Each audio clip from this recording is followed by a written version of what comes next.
No. Right, well, here we are, and this is the Google Hangout for the end or near the end of week 3. And I have with me today a whole lot of wonderful people who will all be able to answer some of the wonderful questions that you've posted on the different discussion boards this week. So I'm going to introduce everybody first. So you already know myself. I'm Nat, and this is Jill. Hello. And then Hayley has been your course leader for all of this week. Hello. So she's been watching the discussion boards with great interest. She's a little bit nervous of this whole Google Hangout thing. And then in the background, we actually have a male. I know there's been quite a lot of discussion about the fact that it's very female orientated or female focused in terms of presentation. But this is Mark Farnworth, and Mark's been here with us for the last few weeks and will be with us for the next month or so because he's from New Zealand. He's just finished his PhD on cat behaviour and welfare, and we'll be bringing him into some of this in terms of some of the questions about cats indoor, outdoors, and different cultural behaviours. So yeah, so here we all are, a little group of us, and we will try and keep this as informal as we can. So on to some of the questions that we've had on the discussion boards this week, and we thought we'd pick up on one of them that has been posted by someone called Anonymous, and this one is, the question is, I wondered how your scientifically based views on the question of whether, from an overall animal welfare perspective, it's better for cats to be indoor only or outdoor, or indoor-outdoor. So we'll start with that question, and certainly it's one that other people on the forum have also backed up and asked various different variations on that theme. So well, we've been having a discussion about this because I think that it's pretty clear that there just isn't one right answer. So certainly if you look into the research, there's some research that shows that you know, that the statistics on cat accidents, so accidents that cats have, particularly to do with road traffic accidents, are much greater, obviously, for cats that are spending some of their time outdoors. And so from a cost point of view to the cat, there's going to be more injuries and more deaths associated with having access to the outdoors. But I guess I'm going to let Hayley comment a little bit. She's really looking sick at this. But you know, really, in terms of what benefits the cats get from being outdoors. Well, the indoor-only cat, as I said in my one of my videos, does lead a very sedentary, unchanging, quite unstimulating environment if the owner doesn't interact with it on a daily basis. And therefore, just by being given access to the outdoors, they have the ability to express more of their natural behaviours, more of their prey and hunting behaviours, ability to smell new things and explore different areas and protect and have a larger territory that they can investigate and protect as they need to. Obviously, there's the cost benefit, the cost of injury, attack from dogs, attack from other cats, being picked up and stolen because people think they're actually a stray cat, but maybe they're just having a little wander around. So there's huge benefits to being an indoor-only cat, but there's also huge benefits to being an outdoor cat, and I don't know what the answer is. Me personally, my cats have always been indoor-outdoor cats. I have lost a few to road traffic accidents, but I've had also ones that have lived till 17 years. So I think it depends very much on the individual animal and the situation that you have. Are you right next to a main road? Are there lots of cats and dogs in your area? And can you provide a really good, stimulating, as natural as possible environment for your indoor cat? And quite often you find with indoor cats or indoor-only cats that the level of engagement with the owner has to be very high. And I know certainly from our cat behaviour experts within the veterinary school, people who are studying or work in the clinical animal behaviour field, that they see very often a lot of problem behaviour in cats that are kept indoors only, particularly related to their need to show some sort of predatory behaviour, and they end up sort of, you know, showing kind of inappropriate predatory behaviour towards their owners. Yes, they can pounce on their legs and chase after and scratch things and catch things that the owner would deem inappropriate. And then obviously have other behaviours such as scratching, which is very natural for a cat, but if it's not directed at the correct object that the owner would like the animal to scratch, then you have problems there as well. And then you can also talk about urine spraying. Yes, so well. behavioural problems with urine spraying. And also then, in some parts of the world, the cats then are sort of modified to fit the indoor environment, so their claws are removed. Yes. That doesn't happen in the UK, but I believe, is it still legal in the US? In the States, yes. Yeah. So there's obviously issues. Cats are, they're animals that have a need, have motivations that perhaps are not really satisfied within the indoor environment. So it is a problem. And the other issue, I think, is where you've got individual differences between cats. So I think, you have to recognise that for cats, being outside can be a very stressful situation. And some cats might choose not to be outside, but their owners feel that it's necessary for them to be out, so they're shoved out the door or out the cat flap, causing them to have a very negative experience being outdoors. And then, of course, they fly back in through the cat flap, all sort of on high alert, and spend most of their time trying to make their core territory, their home environment, much safer through spraying or hiding. Which is not very nice behaviour to see in a pet cat. No, and in veterinary practice, we regularly would see cats coming in with what we call cat bite abscesses. So these are bites from other cats, usually to the face or around the base of the tail. They take a few days to brew and fester and become this big walled-off abscess. And in that period of time, you often see a cat go quite lethargic and off his food. And then eventually it will burst, or it has to be surgically incised into by a vet and release all that pus that's collected in there. So several days of antibiotics. Very, very painful to be bitten by a cat. And that's from personal experience as well as observing cats' behaviour when they've been bitten. So that's a huge negative for being outside, for being an outdoor-only cat, but then do the cost that way, the negative, the benefits. So I guess what we're saying from the point of view of the question of, whether or not it's better or worse for the welfare of the cat, that it depends. And you can do a sort of individual cost-benefit analysis for the situation that your cat is in, and try and work out what the best measures might be to ensure that you're monitoring that cat's welfare throughout its time, indoor or outdoors. So we've got a related question about cats, and of course this is something that very often people who have cats, and certainly people who don't have cats, will be very concerned about, and that's the cat's impact on wildlife. So when they're outdoor cats, they're obviously out there very often hunting, and especially small birds, and in some cases those birds can be quite rare birds, and that can be a problem. And I thought we'd have a comment there from a question that was given by Laura Westman about the cat's potential impact on wildlife and whether we should be taking that into account, factor that in decisions about the cat's welfare. So we've got Mark with us, and I thought it might be a good idea to hand over to him, because there are very different points of view in different parts of the world, and certainly in New Zealand and Australia, cats are viewed very often as a bit of a nuisance by quite a large proportion of the population, particularly because of concerns about native wildlife. So over to you. What do you have to say? Thanks, Nat. For those of you who know what a New Zealand accent sounds like, you'll notice that I'm not actually a New Zealander. I've lived there for 10 years, but I'm originally from Manchester. And it's actually, that question is one of the reasons why I got quite involved in cats and cat welfare and cat behaviour in New Zealand, because Nat's correct that there's quite a diversity of opinion, and you find that people are often polarised around cats. Some people love cats. In fact, in New Zealand, 1 in 2 households owns a cat, approximately. But there are also large numbers of conservation organisations which are concerned about cats. In New Zealand, there is no legislation to ensure that cats are indoor, outdoor. They can be absolutely outdoor.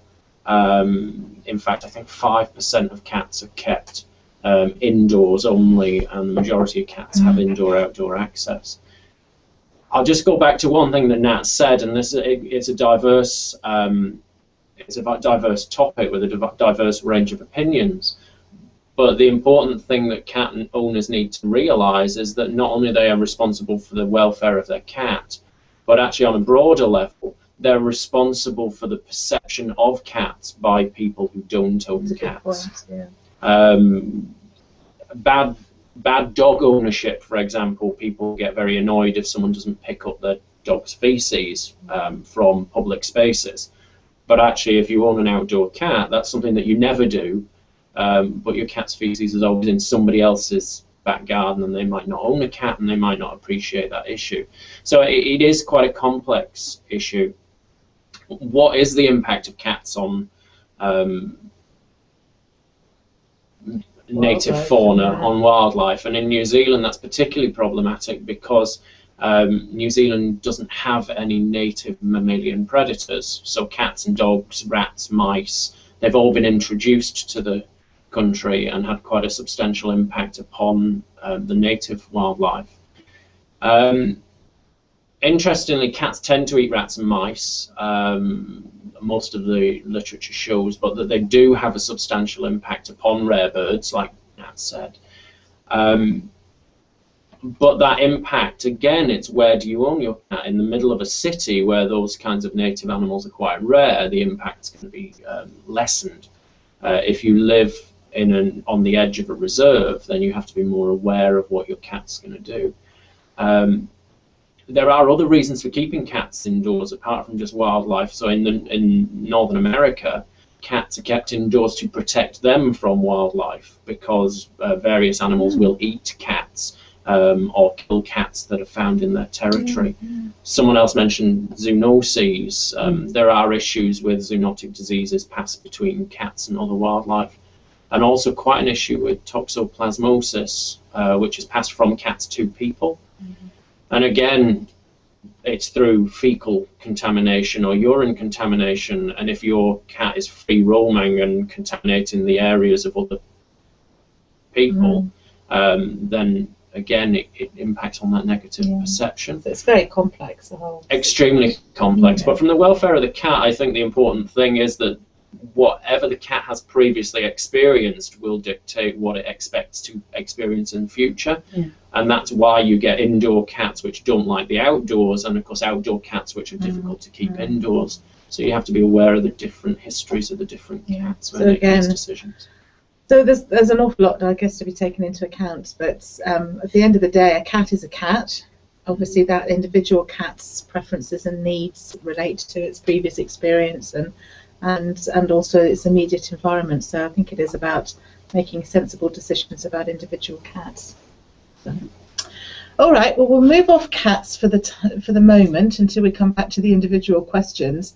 But we've also noticed that there's been an awful lot of discussion about shelter animals, particularly in relation to dog welfare and long-term stays in kennel situations.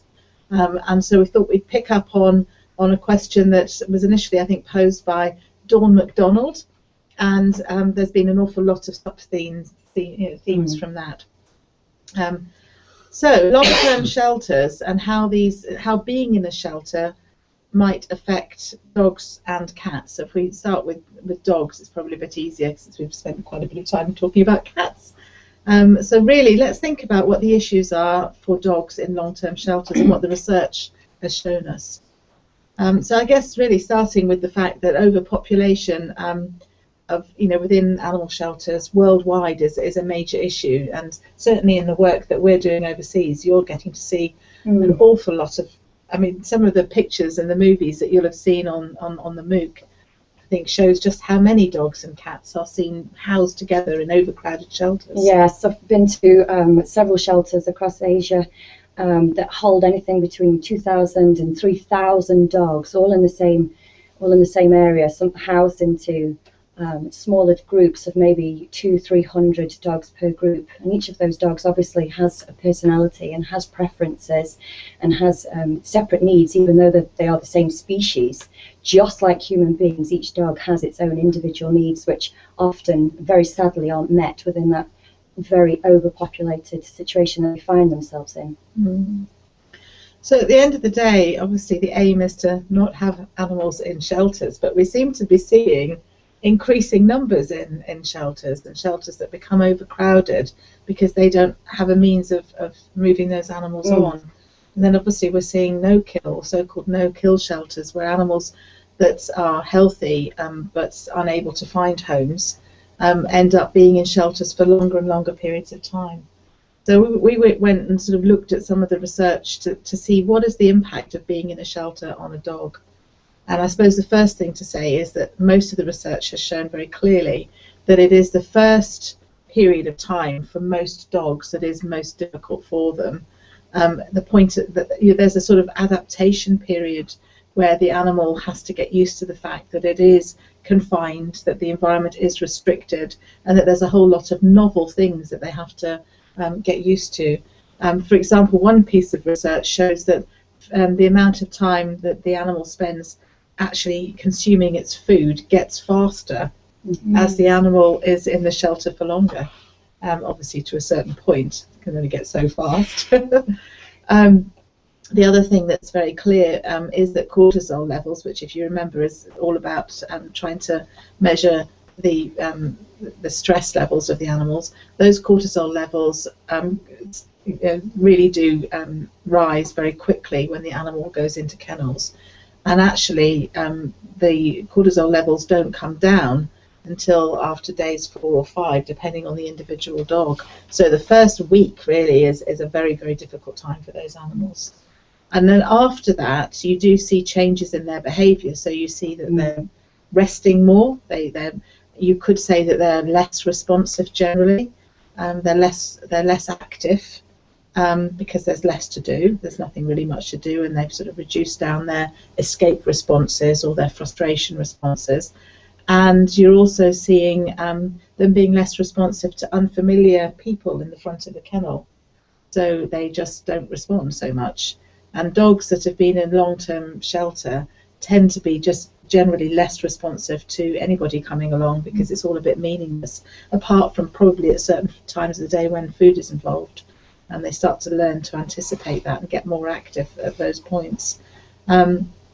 So you know there are definitely changes in behaviour, but I suppose the bigger concern is the kind of changes that might lead to them being unrehomable. Yeah.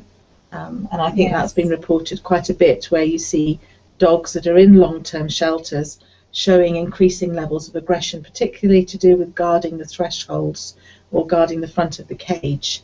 And often those animals will be deemed to be aggressive, and yet they're only actually aggressive in that particular situation because they're being defensive and taken out of the kennel. I think you've seen this a lot. Yes. They don't show as much aggression, so you might want to talk about that. Yeah, certainly, as Nat says, plenty of dogs that when you look through the bars from the outside, you're unsure of how that dog is going to respond, and you manage to just slip a lead over it, and once it's out of that small cage environment that it was having to protect, it becomes a different dog, and it's happy and it's pleased to be interacted with. That's not anthropomorphic. And yes, just enjoying new scents and smells and different views as opposed to just staring at usually the tiled wall that it's been looking at for 24 hours a day, maybe for several months or years on end. Because that's the problem also with a lot of the shelters. They don't have enough staff to interact individually with the dogs or to walk the dogs, give them any time for cuddles, which we know dogs need. They're domesticated animals. They've been bred over thousands of years to interact with human beings. And when we place them into very overcrowded shelters with limited staff and resources, we take away that ability to be able to interact with the very humans that they seek attention from. And it's quite interesting because there was some research looking at how during those first few days in the kennel, when lots of things have to happen to the dog, they can be temperament tested, which we'll talk about in a minute. They obviously will, have their health checks done at that point. They're handled quite intensively, after which it all sort of reduces down. But what was interesting was that it was shown very clearly in research that if there was petting volunteers that actually go in and give the animals positive interactions that are out with all of this kind of operational stuff, that has an enormous impact on dogs and their welfare during particularly those first few days in a kennel situation. Cortisol levels dropping from dogs that received attention just 20 minutes a day, and not even every single day, compared to the control groups that didn't receive any attention. And wasn't there something about women as well, that there was an effect of gender on this as well? Yeah, but I don't think that was just for dogs. That's for lots of different animals. So the stress response is greater when it's a man entering the room or being in close proximity. And particularly, I guess, particularly for dogs as well, that may well be in those shelters, having had some negative experiences that you don't know about. I suppose that's another way of looking at, in fact, this is a very important part of their temperament testing, I would think. Yes. Yeah. Yeah, I would say so. I think another very important point to raise with shelter, and particularly when we're talking about rehoming animals, is adjusting the perceptions of the people who are rehoming the animals. So a lot of people will see the dog in a particular shelter environment and then expect the dog to behave in exactly that way. So if the dog has become very withdrawn and quiet in the shelter, when in a home environment, that's a huge upheaval for the animal as well. It's a lot of new input for the animal to take in, and they may behave very, very differently. And there have been some studies looking at why pets have been adopted and then taken back to shelters when the owner has felt that they haven't been able to cope with the animal. And a lot of this can be because of behavioural problems or perceived behavioural problems, such as destruction when the animal is left alone, or what the owner perceives as inappropriate aggression. And I think a very large part of that is adjusting the perceptions of the owner, teaching the owner how to then cope with these kind of challenges, giving the owner the tools, giving the owner the ability to train the animals, to adjust the animals. And Hayley, I think Stuart's had some.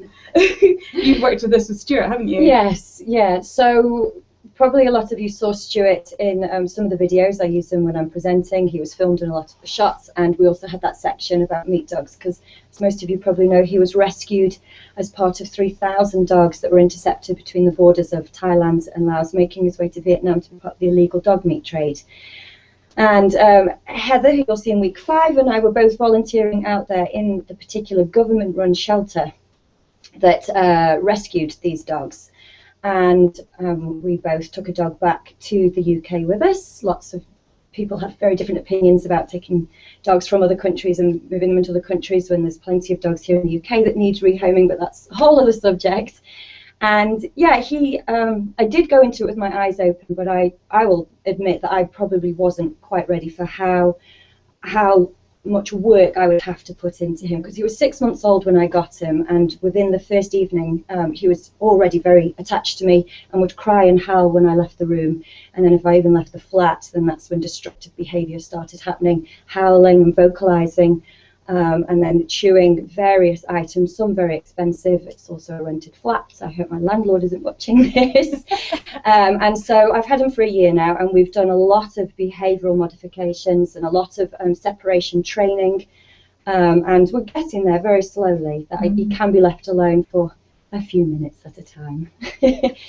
So yeah, I'm a huge champion of the rescue dog, of obtaining rescue dogs, and I think if you go into it without any huge expectations that this dog you're going to take into your home is going to be the most perfect dog like Lassie, then you won't be disappointed when things don't go according to plan. And get professional behavioural advice on how to deal with these problems, because they're not quick fix problems, a lot of them. They take a lot of work. They do take a lot of work, and at no point would I ever put him back into a shelter, because that wouldn't solve the problem. It'd just be passing on his problem to somebody else. Which you do get quite often, actually, with dogs that are taken, rehomed from shelters, where perhaps they have, we do know that there's a greater incidence of separation-related anxiety in dogs that come from shelters. They're probably in there because of that.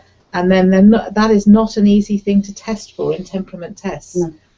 Because obviously it's very much a relationship thing. It's about the animal being attached to a person, and they don't really get that attached to people when they're in shelters.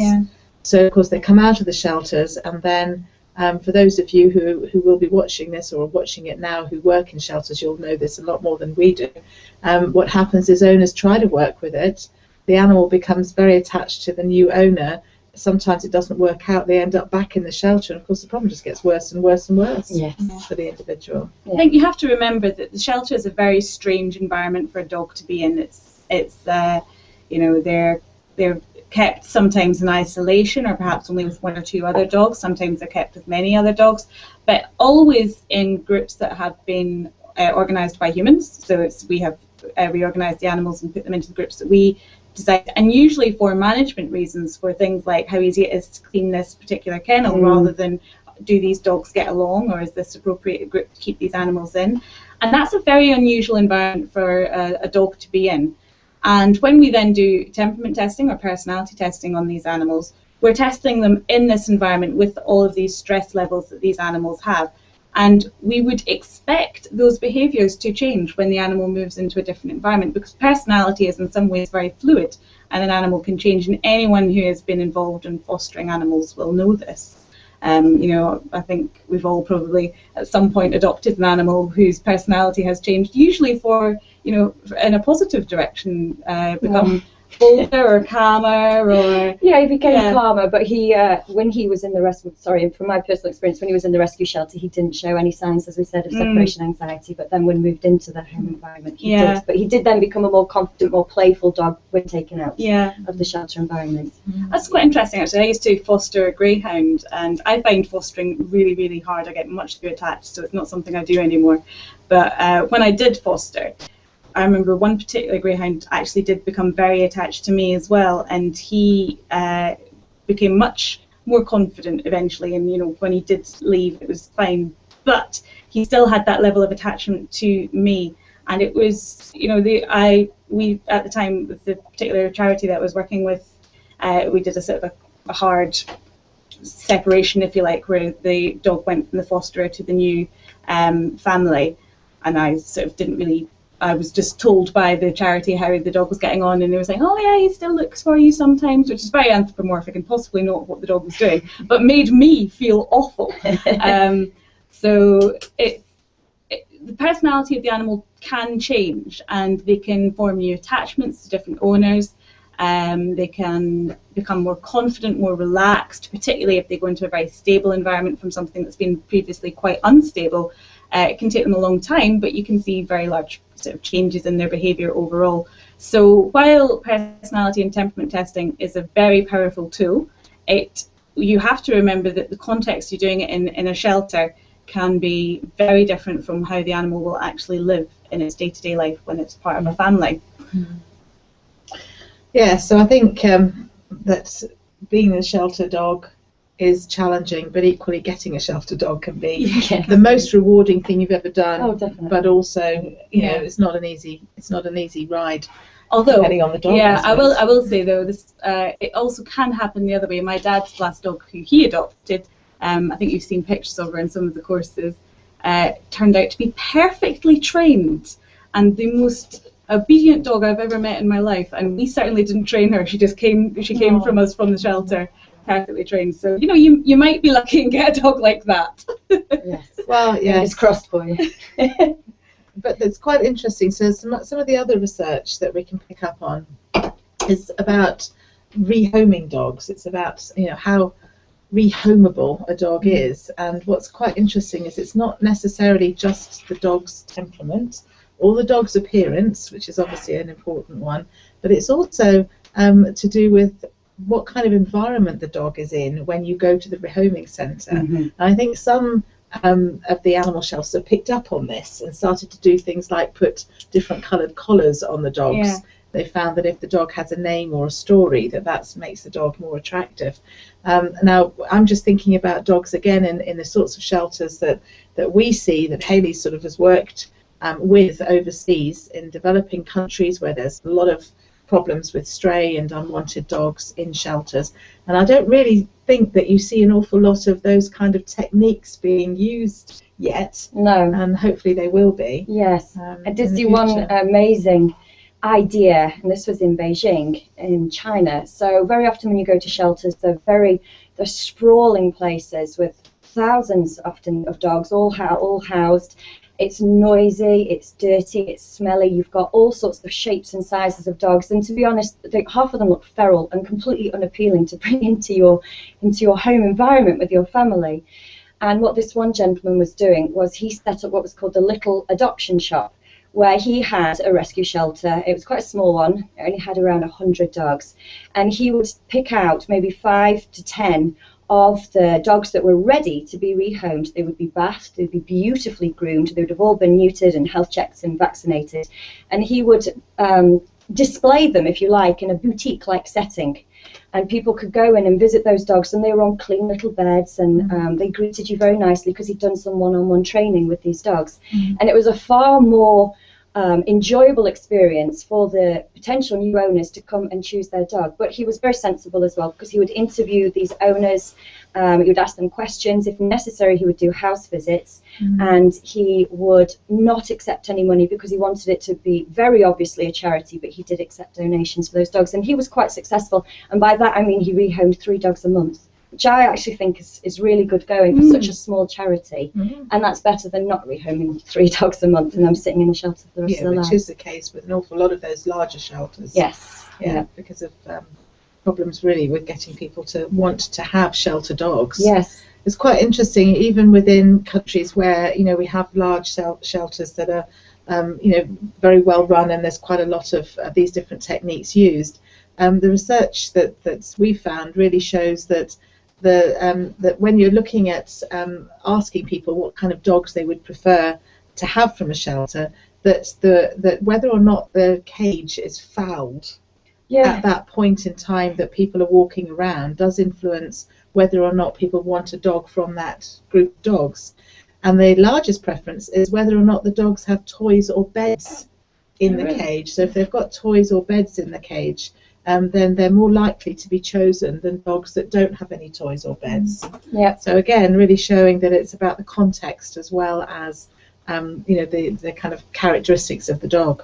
Yeah, I also agree with your point about if you give them a cool name, not like Blackie or Snowy or Sooty or something like that, but often human names I think go down well. And I remember once advertising a cat that had come into the vets I was working at the time, and it was just a plain looking cat, and I advertised it as the ugliest cat in the world, and it was snapped up like that. So if you have a little story that catches people's attention, then they're hopefully going to be more successfoming. But that's quite an interesting one, because I think there is a little bit of research that's been looking at the kind of motivations for rehoming animals.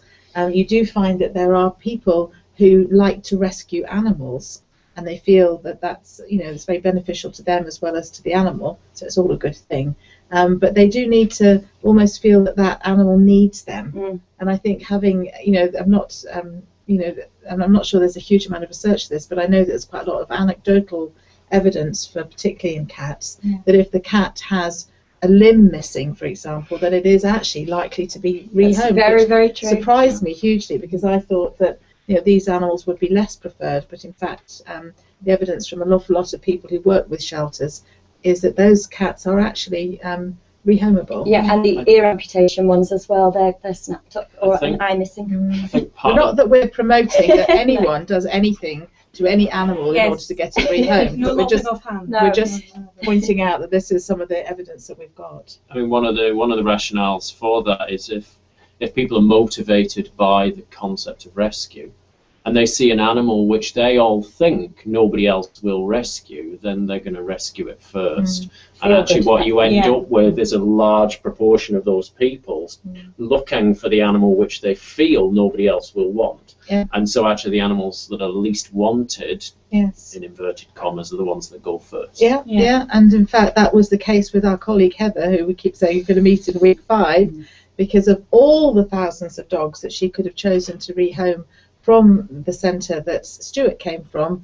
She chose one that she thought was uglier than the others, because she thought that then that dog would be less likely, if ever, to find homes. It's a black dog, very unlikely. Black dog, and in that particular part of the world, that would be less likely to be rehomed. As it is, we think she's gorgeous. You've seen her. She is now. She's lovely on in the introduction video, and I think she's lovely. She is. Okay, so we've got a few more things that we've picked up from the boards. However, I think probably this is a good opportunity for Jill to jump in and direct us to some of the questions that you've been asking us. I'm just going to lean forward a little bit here. So which of these questions do we like the look of? I have to put my glasses on because I'm in a sort of situation where I can't see. This must look very strange as you're peering forward like this. We're coming closer. Okay, so there's a question here that's quite an interesting one one about spaying and neutering, and and this is a bit. We'll maybe broaden this question a little bit as well. So the question is from Vera: is it always right that there's a spaying neutering policy in shelters when a dog has already been adopted? We have lots of cases in which behaviour may dramatically change due to this practice, especially in females. Okay, so this is an interesting one because obviously most shelters will make sure that the animals that they rehome are unable to breed when they leave the shelter. And there's obviously a good reason for this, because the dogs, they feel, dogs and cats, you know, that we have this overpopulation of animals because there's just too much uncontrolled breeding. And to stop that from happening, that the animals will be neutered before they leave. So how do we feel about that? The question that Vera is posing is, if the dog's already got a home, should we be neutering it? It's very, very interesting. It really comes from the attempts to control the population and you know, the risk of uncontrollable feral breeding, where we produce lots of animals which are very hard to rehome, and the welfare issues that are implied with that. However, I do know that some people, particularly when talking about cats, have pointed out that we tend to be neutering the animals which are going into a home and are suited for a pet environment. And should we not be trying to keep these animals in the gene pool because these are the ones which are most suited to being pets? And I think that's a really interesting scientific argument. And I don't know that I 100% agree with it, but I understand where they're coming from.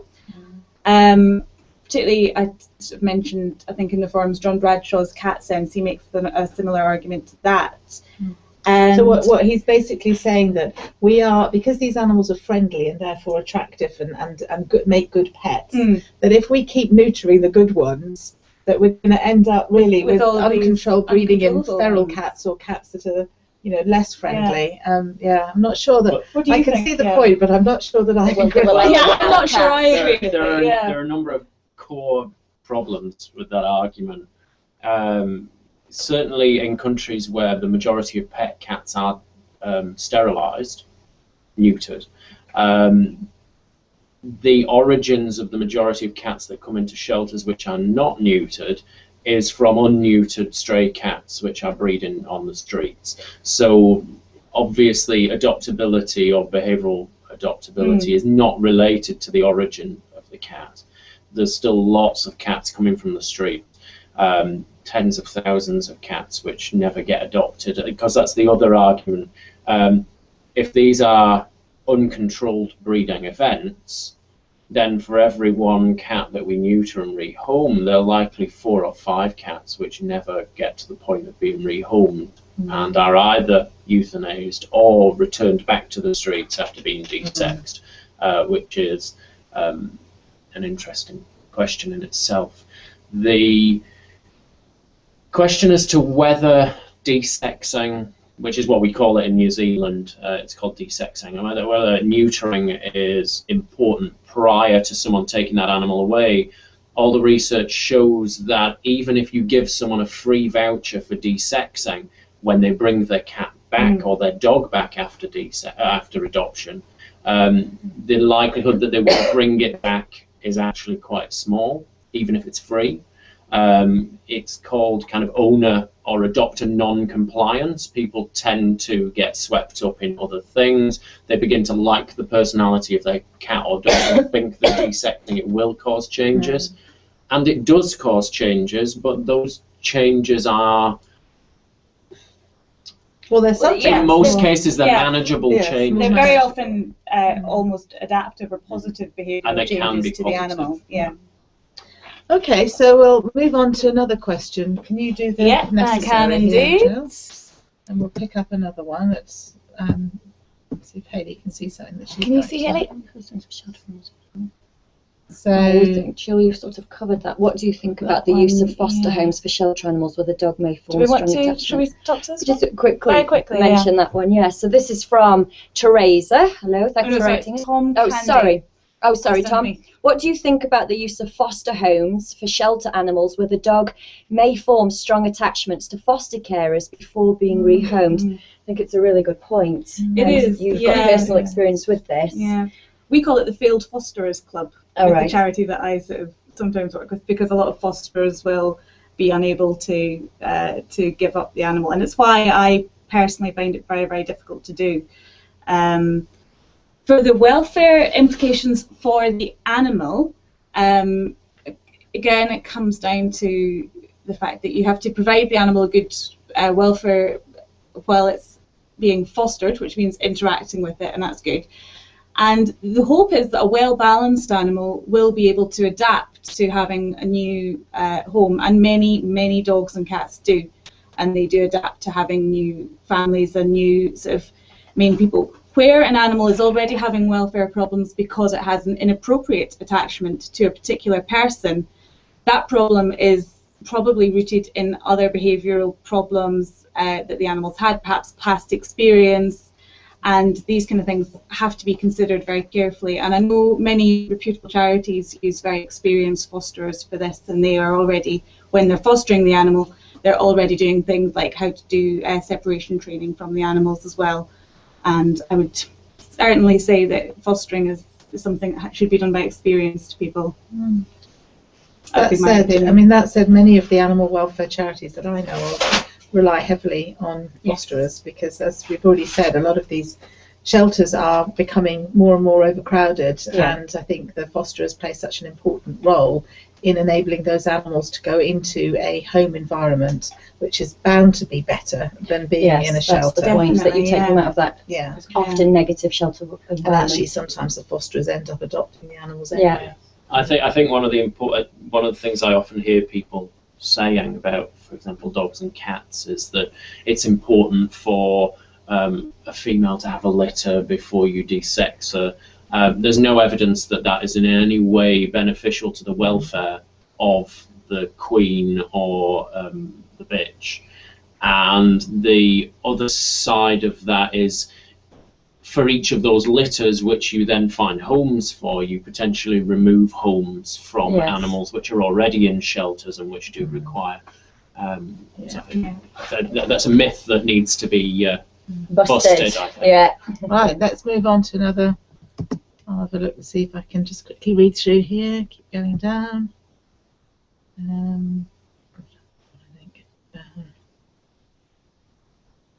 Okay, right, let's have this one here. This one? There we go. So this one is Indira, and it's about Indira. So it's all about socialisation and whether we consider the lack of socialisation in the early life of a cat or a dog a welfare issue. And I would say that yes, we all do. Yes. And that's a simple answer. Yes.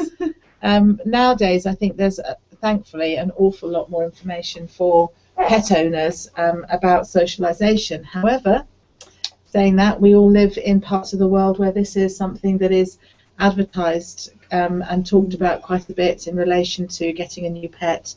And when you go and get your cat or your puppy or your kitten, you know, its first injections, and there's a lot of talk about the sorts of things that those animals need to be exposed to, not just about other dogs and cats and how that can happen in a safe way, but also hoovers in the house, you know, other people, children, motorbikes, people wearing hats, different ethnicities. Umbrellas. Umbrellas. So everything to try and basically make sure that your pet is adapted well to being a good pet and isn't going to have problems later in life. However, that's not necessarily the case again in different parts of the world. This is information that I haven't seen talked about a great deal within the veterinary curriculums. You know, in places like India, for example, where we work, you know, I don't think there's very much really told to young vets about socialisation and how that fits with, you know, the kind of behavioural and medical needs of dogs and cats. And so if the vets don't know about it, then they're not able to tell their clients, their owners, about how to ensure that the cat and dog's welfare, right the way through from being bored as a kitten or a pup to the end of its life, can be best catered for. And certainly that's the case in lots of different parts of the world. The great thing is that you are getting lots of good charities out there talking about this as being a frontline attack for ensuring good welfare of pets, pet dogs and cats, wherever you are in the world. Yeah, I would reiterate all that. Expose your puppies and kittens to as much as you possibly can. Make everything that they experience before, I think it's 12 weeks for dogs. I'm not sure for cats, probably the same. Earlier a little bit, I think, isn't it? Yeah. Cats are quite unusual developmentally because they have a very what's called a critical period for socialisation, which is earlier than for developmentally dogs. speaking than for But dogs. make sure it's a positive experience. And please, can I just, as a veterinary nurse, say, please take your puppy or kitten, especially your puppies, to the vet and not have something bad happen to them every single time they go. So you take them in, get the reception staff or the vet nurses to give them a treat, pop them on the scales, and then walk straight out. And then you'll have a much easier pet to handle when you get to the vet. That's part of the socialisation, habituation situation. And get them in your car as well, so they're used to the car, all those things. In broad principles, I often talk about think between 4 and 16 weeks. Okay. The earlier you start to socialise animals, the better. And even if they haven't finished their vaccinations and they can't be, and they shouldn't be let out of the house, that doesn't mean that you can't have other people, other non-related species come into the house and interact. And it also doesn't mean that you can't take your dog out with you, you just don't put it down when you do. So, and I'm sure most people who are listening into this are quite familiar with all of this, but I think the question that was asked was whether we felt that it was a welfare issue, and yes, it's not just a socialisation issue, it is a welfare issue. There's plenty of research now that shows very clearly that pets that have not been properly socialised have many, many more behavioural problems later in life. And we know from research that behavioural problems are actually the #1 reason why pets are either given up for adoption to centres, or abandoned, or end up at the vets being euthanised. It's very important to say that what we consider to be a behavioural problem for a pet is simply that animal's way of coping with the challenges it's been presented with. The animal is not trying to be spiteful, as many people think. The animal is simply trying to cope with the environment it's been placed in, and it's only a behavioural problem because of the environment we're keeping them in. And if your dog or cat does do anything that is not to your liking, you need to ask yourself what is motivating the animal to perform that particular behaviour, rather than just reprimand that behaviour. And that, I think that's really important. So many dogs get scolded for emptying the bin, or for chewing the house up, or for digging in the carpet, and you need to ask yourself, why is the animal doing that, rather than just scold the behaviour. Okay, we'll have another one question, then we've got some more that came from the discussion board. Right, here we go again, having a good look.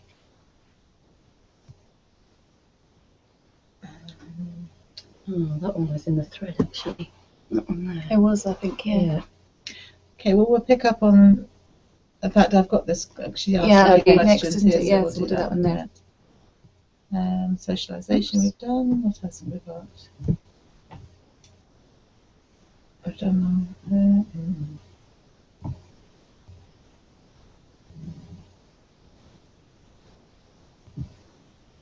Loads of questions. Bear with us a second. Some of them are similar to what we're sort of trying to find out what okay, well, here's a nice question here, this one here, that we'll be able to deal with. This is from Alexandra. Here's a question for Hayley then. Is it safe to vaccinate stray cats and then let them outside immediately after vaccination, or does it put them in danger, as there may be sick cats around that would lower their immune system for the period immediately? So in other words, about the vaccines. Yeah, so with your vaccinations for cats, you need to have 2 vaccinations several weeks apart when they're kittens or adults, actually. You shouldn't let them out after the first vaccination. The first vaccination really just gears them up for the second vaccination. Once they've had that one, you tend to wait about a week before you can let them outside, before they're fully covered and protected by those vaccines. So certainly you do want to wait.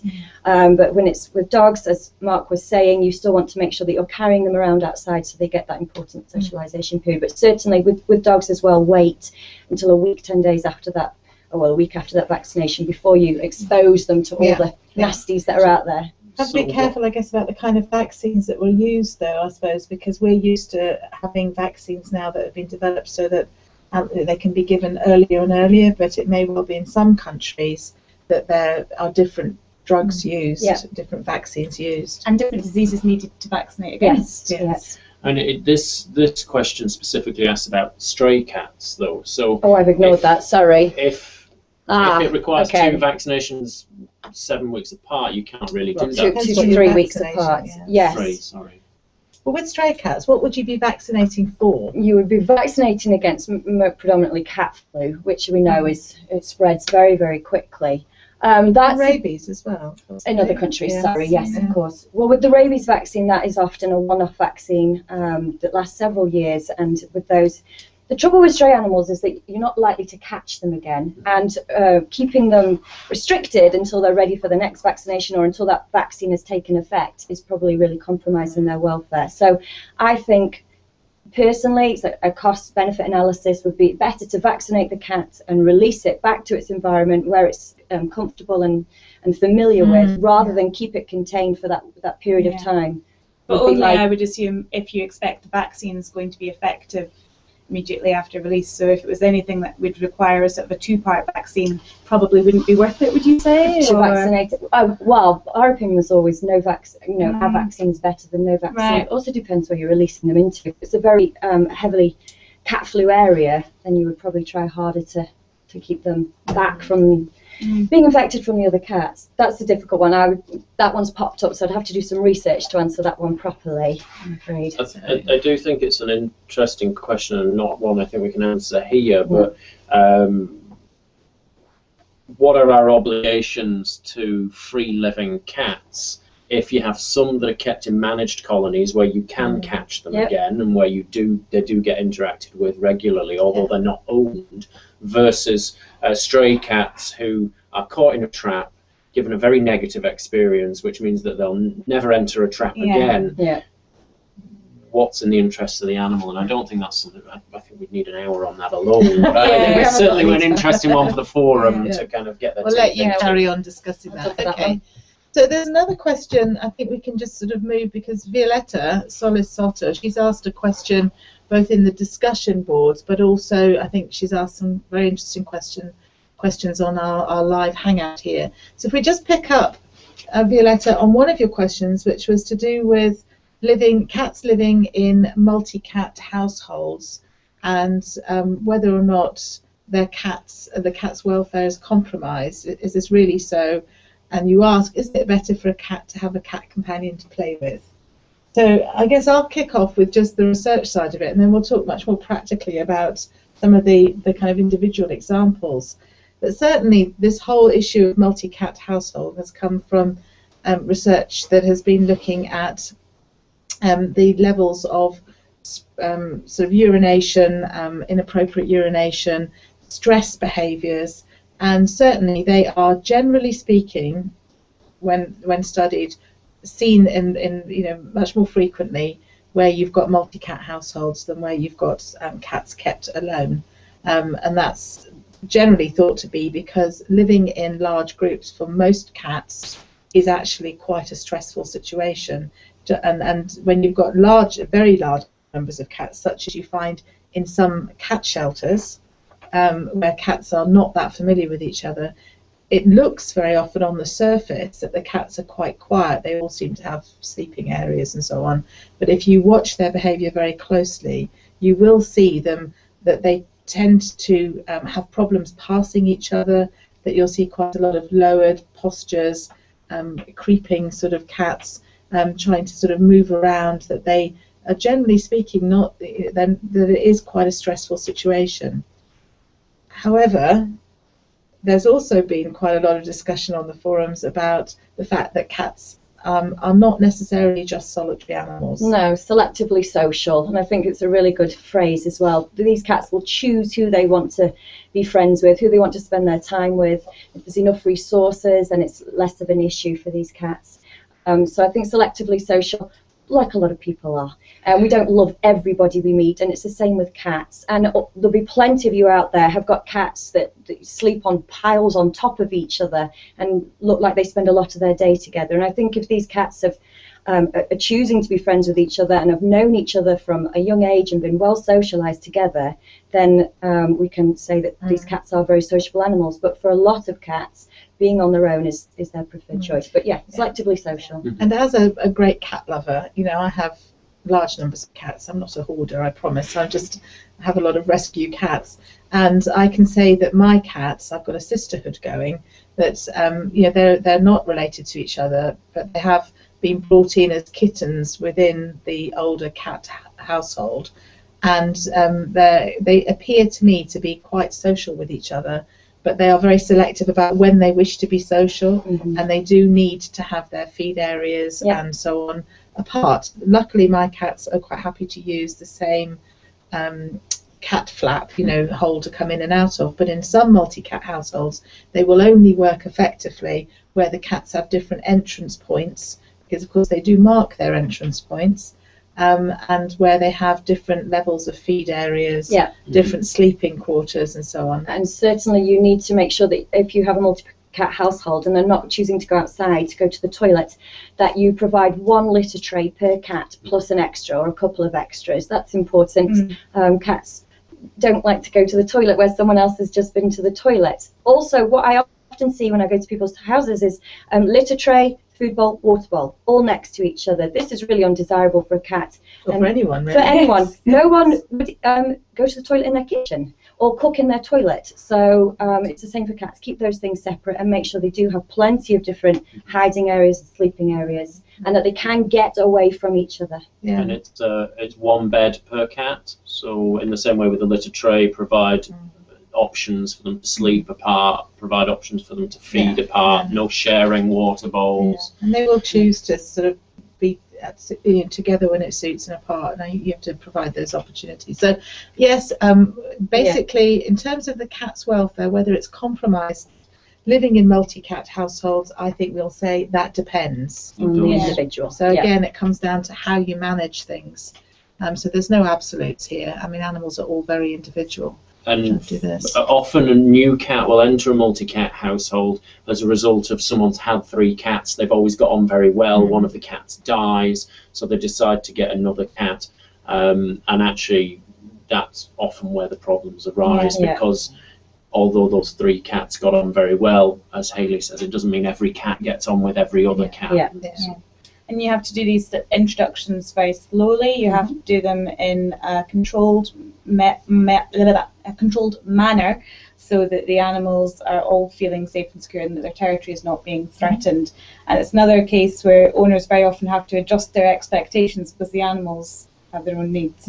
It's quite interesting, actually, that whole thing about cats, because I think they're so expressive.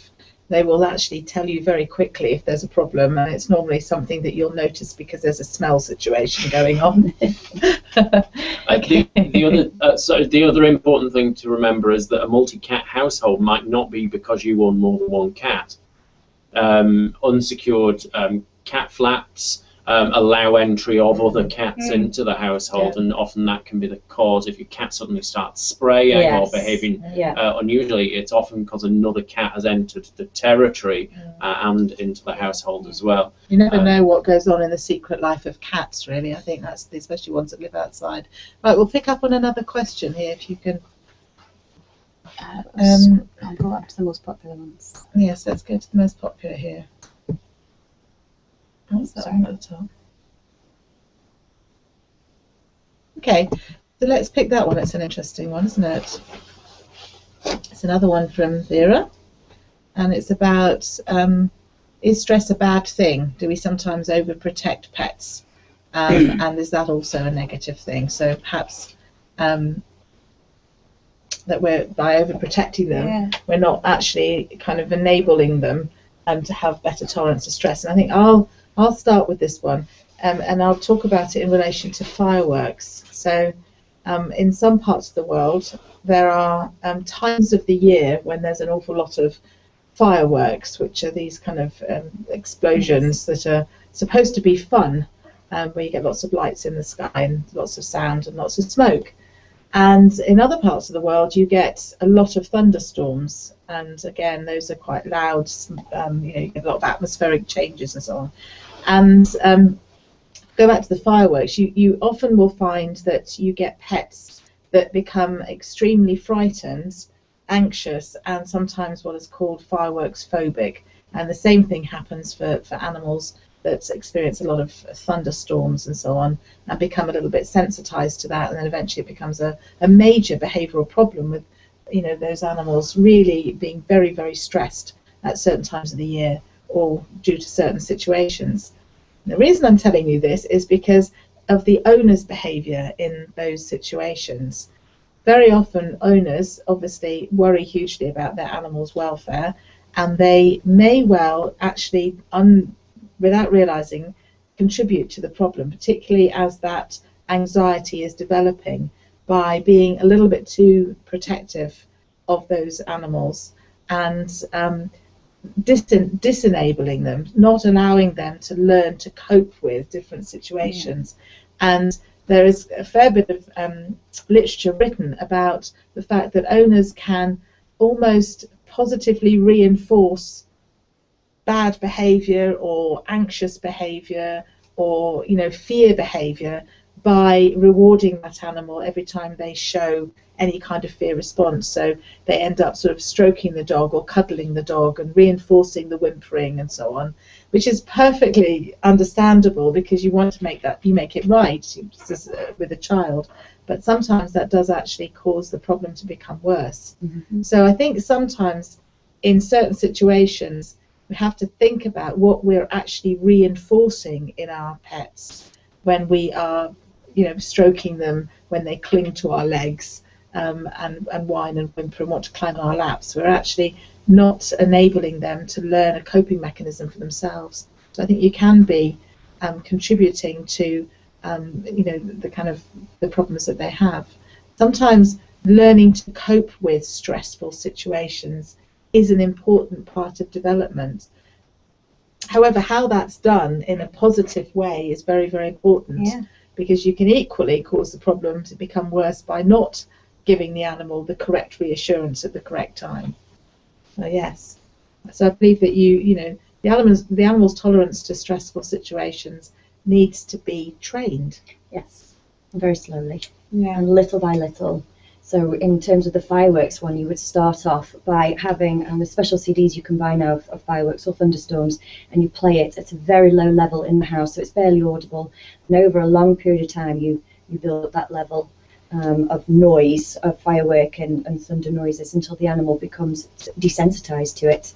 And it's not such a terrifying experience when in the UK, November the 5th, when we get all our fireworks, and I'm assuming Independence Day in the States, and Chinese New Year, February, when those fireworks do eventually come round. Yeah. Well, for us in Edinburgh, it's right now because we have fireworks every night in August. Yes. So the tattoo.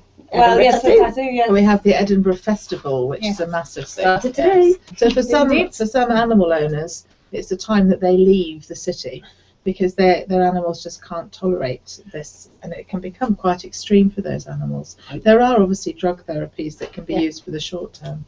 I think actually some of it starts prior to these events, although thunderstorms and fireworks are particularly complex issues. It is that when people get kittens and puppies, we often don't go about our normal behaviour.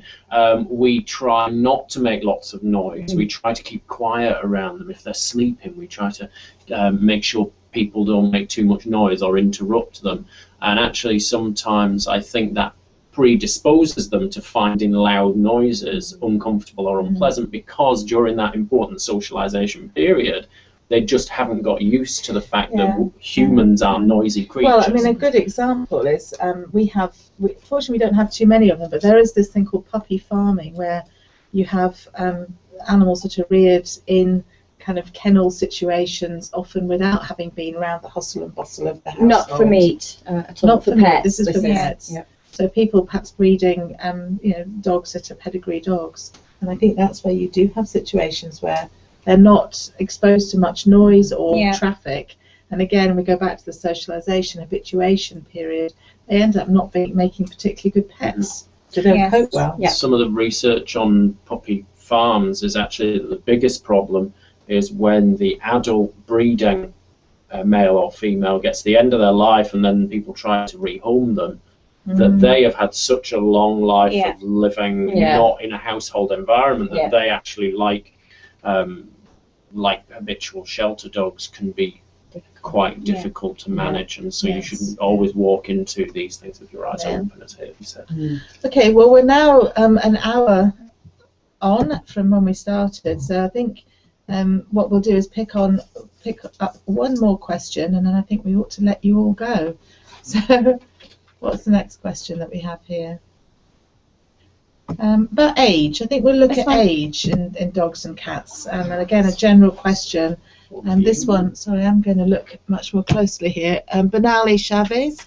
And this question is about older dogs and cats and whether they have difficulties adapting to new environments and can they be trained to be comfortable with new owners. And generally, you know, what happens, I think what we'll talk about here is what actually happens in the aging process in terms of cognitive changes and ability to adapt generally, and what we know about that. So, shall I kick off with the cognitive stuff? So, well, there's actually been quite a bit of research more recently looking at some of the disorders that happen as a result of the aging process, particularly in dogs.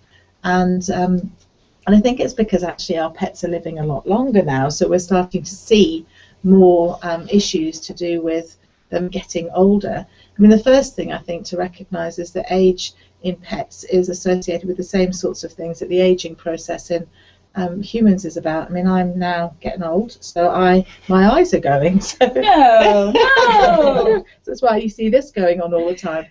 And you know, the same thing happens with our pets. Their eyesight starts to go. Now, for dogs that are eye dogs, dogs that rely a lot on eyesight, particularly for looking at their owners, and they kind of seek contact through their, looking at them. This can be incredibly confusing, and you also get problems with hearing. And again, for cats, that is an issue. They stop responding quite so much to their environment because they do pick up quite a lot on their environment through hearing. And I don't know very much about smell, whether the sense of smell changes with age. I'm not sure. I believe it does. I think they can become much less sensitive. Right, okay. So the senses start to sort of reduce and change. And for an aging dog or cat, that can be a very, very confusing time. And then alongside that, you've got this research that shows that you get cognitive changes. The dogs become a little bit more confused. And you get these moments where they look like they don't quite know why they're here. Why have I come here? Yeah. Why have I gone outside? Oh, I'm going inside. And they start doing strange things. And one of the things that you see very often with aging dogs, particularly, is they become more clingy. They really do need their contact with their humans. And at that point, it's quite interesting. What do you do? Much of the training manuals for humans tell us, don't make your dog too reliant, don't allow them on the bed, all those sorts of things. But for the older dog, actually having the reassurance of being near the human is probably more beneficial for their welfare because they're frightened and their world has changed. There are some drugs that are licensed for use here and in the States that are a little bit expensive, but they're drugs that perhaps sort of reduce down that aging process, but they're not available all over, and they don't last for that long, and they're not always that effective.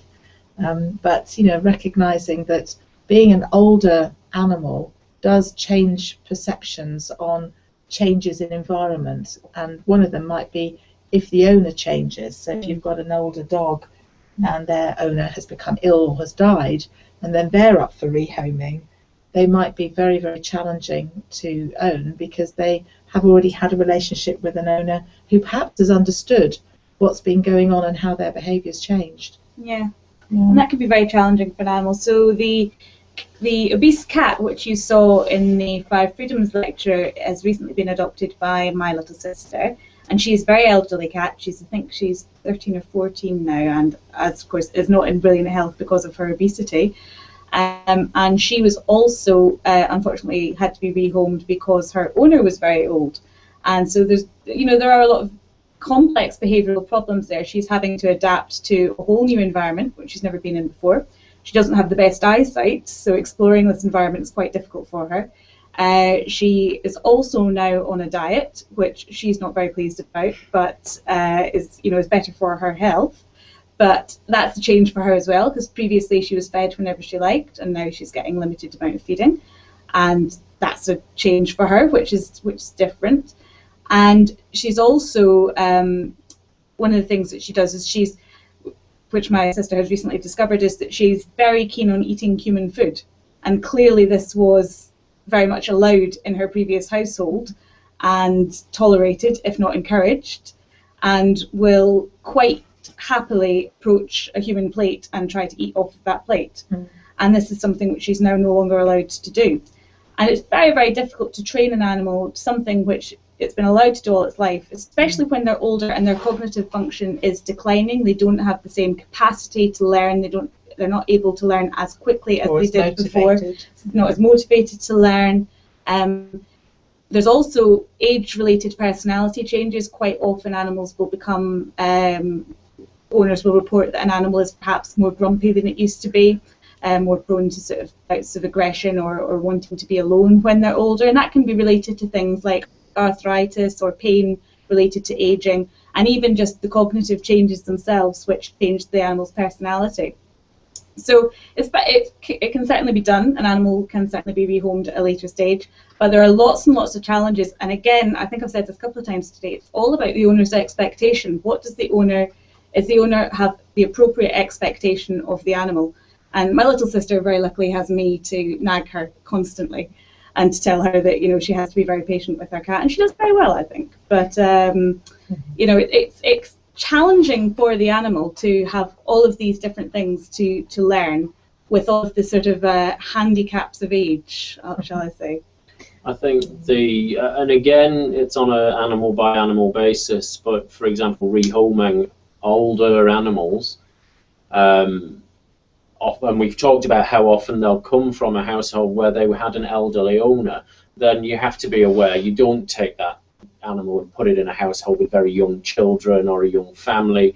It's about being careful about how you rehome them and where you rehome them, such that the owner's expectation is not unduly impacted upon. I mean, it is a sad fact, but I think very often people do have very high expectations of pet animals and often very low tolerance of the fact that they are actually animals and they have certain natures and they have certain expectations and motivations themselves. I think that's probably the key message that we'll have had really from all of the different questions that we've had from you on the forums, but also thank you very much for all the questions that aside here. We are not going to have time to get to all of these. Hopefully something of what we've said collectively will have answered most of the questions and points that you've made, but I think now we're just going to say thank you very much, and you know, it's been a great week, and thank you, Hayley, for leading it. Thank you very much. Thank you, Hayley. Thank you. Bye bye. See you everyone. Bye.